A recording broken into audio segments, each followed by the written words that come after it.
কথায় আছে, আজ মরলে কাল দুদিন। গতকাল জ্যাঠা শ্বশুরমশাই মারা গিয়েছেন, আজ দুদিন হয়ে গেল। নমস্কার বন্ধুরা, কেমন আছেন সবাই? নতুন আরও একটি ভিডিওতে সবাইকে স্বাগত জানাই। গতকাল রাত থেকেই বেশ বৃষ্টি হয়েছিল।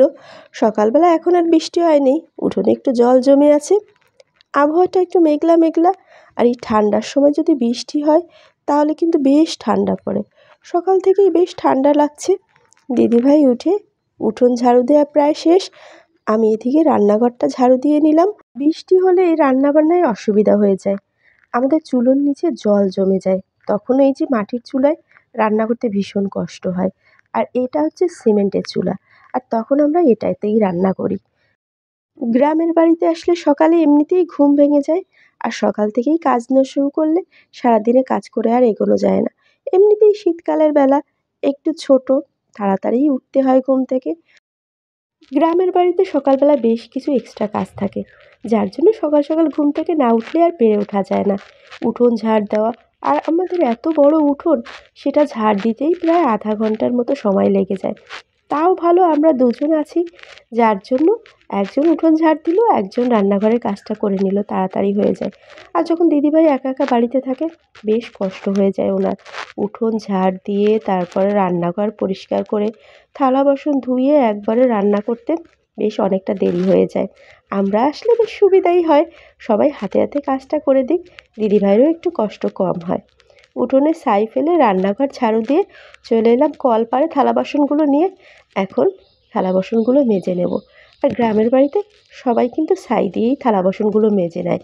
ছাইয়ের ভিতর যদি একটু হুইল পাউডার দেওয়া হয় তাহলে কিন্তু থালা বাসনগুলো বেশ ঝকঝক করে। হাঁড়িটা মেজে নিয়েছি, এবার থালা বাসনগুলো এক এক করে মেজে নেব।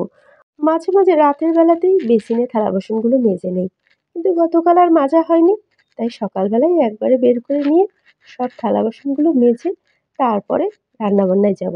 দিদিভাই উঠোন ঝাড় দিয়ে ঘরগুলো ঝাড় দিয়ে নিচ্ছে, এরপরে আমি রান্নাবান্না শুরু করে দেবো। বাড়িতে আসলে সকালবেলা রান্নাটা প্রায় আমি করি, আর দুপুরের রান্নাটা দিদিভাই করে। দুজনে মিলেমিশে করলে কাজটাও কিন্তু সহজ হয়ে যায়।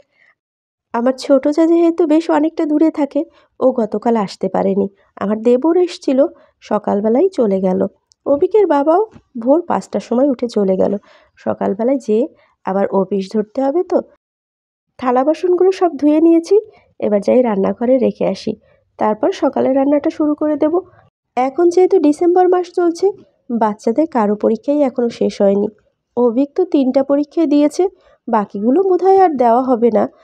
আসলে বিপদ তো আর বলে কয়ে আসে না। যাই হোক, স্কুলের টিচারকে বলে ম্যানেজ করে নেব। আর আমার বড় যার ছেলে মেয়েদেরও পরীক্ষা শেষ হয়নি, ওদেরও আজ পরীক্ষা আছে।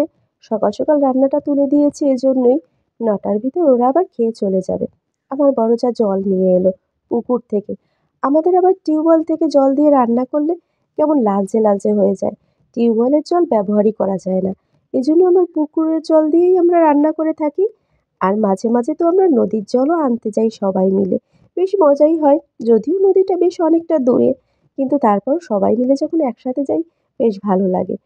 মেজদি ভাই কচুর বইগুলো বেছে দিচ্ছে, আর বড়দি এখানে ডাল রান্না করছে। যেহেতু আমাদের এখন ওষুধ চলছে, তাই এখন নিরামিষই চলছে। আর সেজু ননদ মানে সেজদি ভাই এখন যাচ্ছে সর্দি ভাইয়ের বাড়িতে। নদীর ওপারেই হচ্ছে সর্দি ভাইয়ের বাড়ি।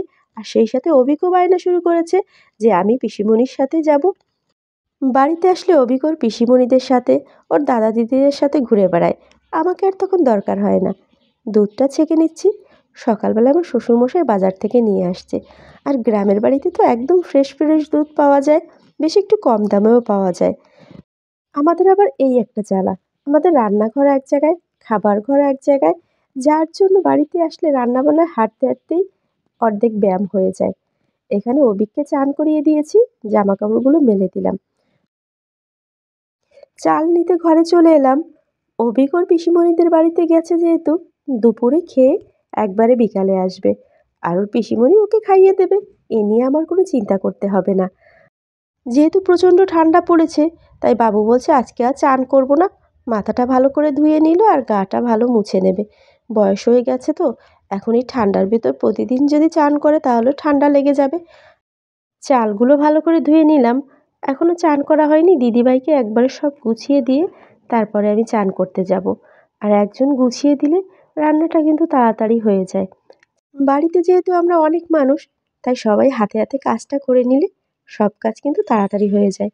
ভাতটা এই যে বসিয়ে দিয়েছি, এখন রান্নাবান্নাগুলো সব আস্তে আস্তে করে নেব।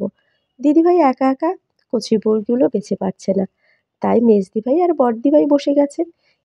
এদিকে আমি সরিষা আর শুকনো মরিচ বেটে নিচ্ছি। কচুর বই ভাপা দেওয়া হবে, বেশ ভালো লাগে কিন্তু। যদিও একটু মাছ দিলে ভালো হতো, কিন্তু অসহ্য চলছে, এখন তো আর মাছ খাওয়া যাবে না। তাই সরিষা আর মরিচ দিয়ে কচুর বইটা ভাপা দেবে, সেটাও কিন্তু বেশ ভালো লাগে খেতে। দুপুরবেলায় চান করে নিয়েছি, এখন সকালে যেগুলো মেলে দিয়েছিলাম কাপড় চোপড়, সেগুলো সব উঠিয়ে নিচ্ছি। আর যেগুলো ভিজা আছে মেলে দেব। শীতকালে আমাদের বাড়িতে একদমই রোদ পড়ে না, তাই কাপড় চোপড়গুলো শুকাতেও বেশ অনেকটা সময় লেগে যায়। প্রচুর গাছপালা তো, যার জন্য কাপড় চোপড়গুলো একদমই শুকাতে চায় না। তো অভিক থাকলে এখন দুপুরে ওকে খাওয়াতে হতো, ও যেহেতু নেই তাই দুপুরে ওকে খাওয়ানোর ঝামেলা নেই। আমরা সবাই খেয়ে নিয়েছি দুপুরে। মেজদি ভাই আর দাদা এখন বাসায় চলে যাচ্ছে। সেজদি ভাইও যাবে আগামীকাল ভোরবেলায়। এখন 4:30টার মতো বাজে, 1 ঘন্টা লাগবে যেতে, সন্ধ্যার আগে আগেই পৌঁছে যাবে। দিদিভাই চলে গেল আর আমরা এখন যাচ্ছি জল আনতে। এখানে মিশনারি থেকে প্রতিদিন বিকেল 5টার সময় জল দেওয়া হয়, আর এই জলটা খেলে নাকি অনেকেরই গ্যাসের প্রবলেমটা কমে যায়। যদিও একটু বেশ দূরে, কিন্তু তারপরও বড়দি মাঝে মাঝে যায়।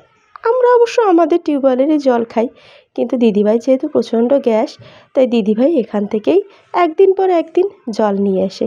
আমিও তাই আজ দিদিভাইয়ের সাথে দেখতে এলাম যে কোথা থেকে জল নেয়।